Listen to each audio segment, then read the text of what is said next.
Hey guys, Assalamualaikum. It's me Raiba and welcome to my another new vlog. আজকের ব্লগটিতে কি থাকছে তা পূর্বে থেকে জানা সম্ভব নয়। জানতে হলে পেজটিকে ফলো দিয়ে পাশে থাকুন। ভিডিওটি কে কোথা থেকে দেখছেন তা অবশ্যই কমেন্ট সেকশনে জানাবেন। তাহলে চলুন আর কথা না বাড়িয়ে শুরু করা যাক। প্রথমে এখানে আমি একটি মিডিয়াম সাইজের আলু কেটে খোসাগুলোকে ছড়িয়ে নিলাম। এক্ষেত্রে চাইলে আপনারা একটি ছোট সাইজের আলু ব্যবহার করতে পারেন। মূলত আজকের ভিডিওটি থাকছে আমার স্বল্প সময় এবং খুব সহজ উপায় একটি মাত্র আলু দিয়ে ঘরোয়া রূপচর্চা করা। ভিডিওটি ভালো লাগলে অবশ্যই লাইক, কমেন্ট এবং শেয়ার করবেন। এখানে আলুটার খোসা ছাড়িয়ে এরপর পানি দিয়ে ভালোভাবে আলুটাকে ধুয়ে নিব। আপনারা চাইলে আলুটার খোসা ছাড়িয়ে এটাকে দুটুকরো করে এরপরই ব্যবহার করতে পারেন।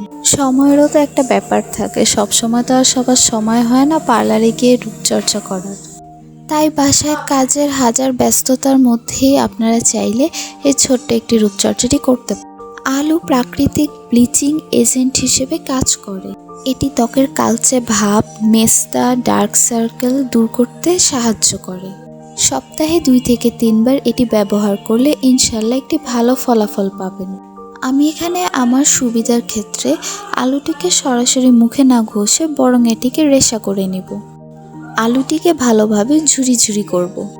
এক্ষেত্রে আমি ওপরেরটা ব্যবহার না করে নিচের রেশাটা ব্যবহার করব, যাতে করে আমার আলুগুলো একদম চিকন চিকন ঝুরি ঝুরি হয়। আপনারা একবার হলেও অবশ্যই এটা ব্যবহার করবেন।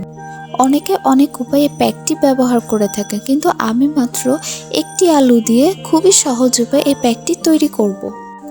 আলু দিয়ে তৈরি এই প্যাকটি ছেলে মেয়ে উভয় নির্বিশেষে ব্যবহার করতে পারবেন। আলুতে ভিটামিন সি, B6, পটাশিয়াম এবং অ্যান্টিঅক্সিডেন্টে ভরপুর, যা ত্বকের বিভিন্ন সমস্যার ম্যাজিকের মতো সমাধান করে।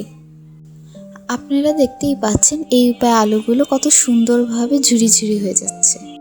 এরপরে ঝুরি ঝুরি করা আলুগুলোকে খুব সুন্দর করে কেচে একটি পিরিচে বা পেলাতে রাখবো। তবে একটা জিনিস খেয়াল রাখতে হবে, এই প্যাকটি বানানোর সাথে সাথে ব্যবহার করতে হবে। এটি ফ্রিজে বা বাইরে রেখে দেওয়া যাবে না, এতে করে আলুর গুণাগুণ নষ্ট হয়ে যেতে পারে। এরপর আলুটিকে অল্প অল্প করে নিয়ে হাত দিয়ে রস করব। এরপর যে আপনারা আলুটিকে রস না করে এভাবেও মুখে ব্যবহার করতে পারেন, কিন্তু আমি আমার আরও অধিক সুবিধার ক্ষেত্রে আলুটিকে রস করব। একটু একটু করে আলু নিয়ে এটা থেকেই রস বের করব। এরপর যে দেখেন কি সুন্দর তাজা রস বের হচ্ছে। এক্ষেত্রে আলু রস করার পর বাকি আঁশগুলোকে আমরা ফেলে দিব। দেখেন মিডিয়াম সাইজের একটা আলু থেকে মাত্র কতটুকু রস বের হলো। এক্ষেত্রে আপনাদের জন্য ভালো হবে যদি আপনারা মিডিয়াম সাইজের আলু নেন, ছোটো সাইজের আলু না ব্যবহার করে, কেননা তাতে করে রসের পরিমাণ আরও কমে যাবে।